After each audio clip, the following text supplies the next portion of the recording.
ta krijoj një mundësi të mirë dhe ta lehtësoj çështjen që është bazike të energjisë, qoftë për qytetarët, qoftë për bizneset.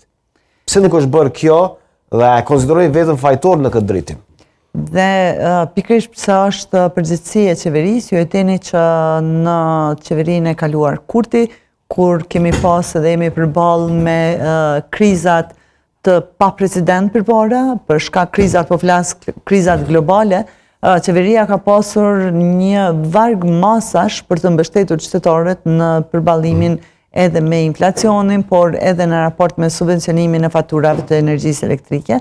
Në kohën pra kur ka pas situata më sfiduese, qeveria ka qenë aty për të mbështetur qytetarët, ndërkohë që aktualisht që flasim, do të thënë tek ne energjia është më e lirë se në gjitha vendet e rajonit. Po pra, që tregon që po dhe ekonomia është ndryshe nga vendet në rajon. Kosova është më keq se vendet në rajon. Po në disa drejtime. Nuk qëndron kjo, tash si përgjithësim ju mund ta konstatoni si përgjithësim, por nëse ju